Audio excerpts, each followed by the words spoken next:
Inside the packaging, we have one foam on top and two foam holding the skateboard together, wrapped in plastic. Backfire does amazing job in their packaging. The board is extremely heavy. I mean, it's not too heavy. It's around 10 kilos, so it's not easy to move around with. Inside the box, we also have the secondary accessory pack right there.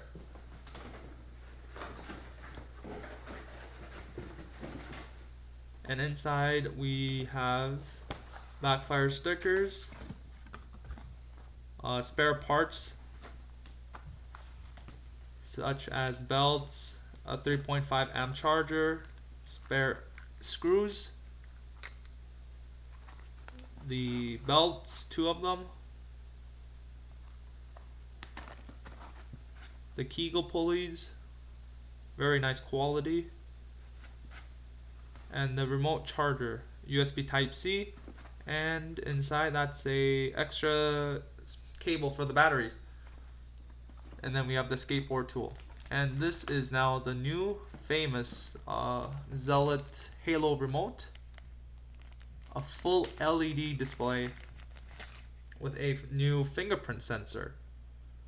The feel of the remote is actually one of the best remotes I have ever held. Extremely high quality. The finishing is great.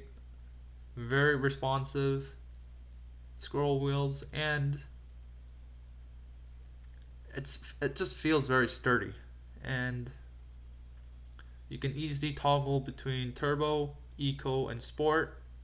And the remote is fully customizable to the board, so you can adjust braking curves, acceleration, top speed, everything. So it's a very nice remote. It also has a reverse switch that you can just toggle front and back.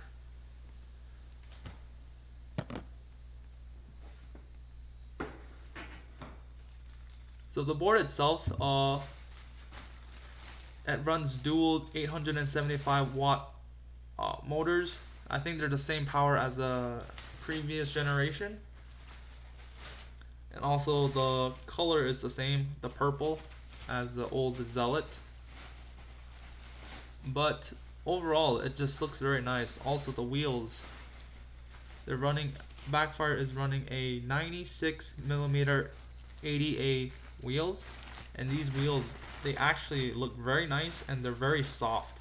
So the standard is usually 90mm wheels that most companies use, but the extra 96 is very good. I think it's a really good balance between 100 and 90, so 96 is like the perfect balance.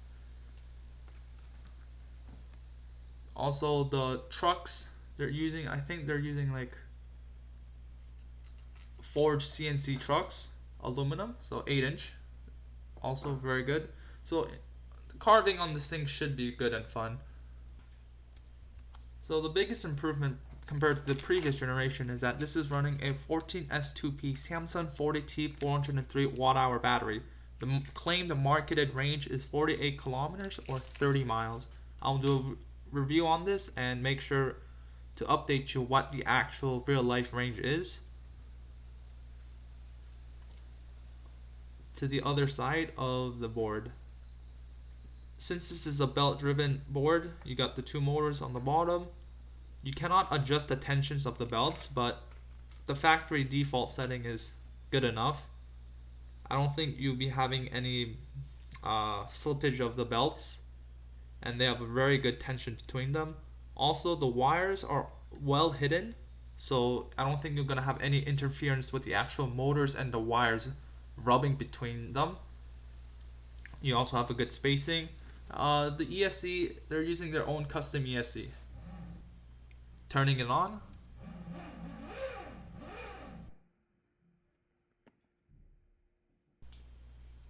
Red is turbo mode.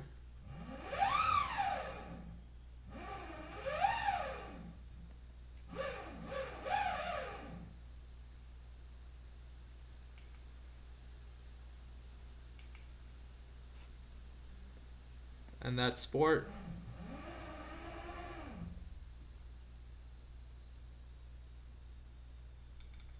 Double click, lights turn on. Double click again. I think it goes into the breathing effect. Double click again, flashing, double click, and the lights are off. So that's basically it for the review. I'll update a review very soon.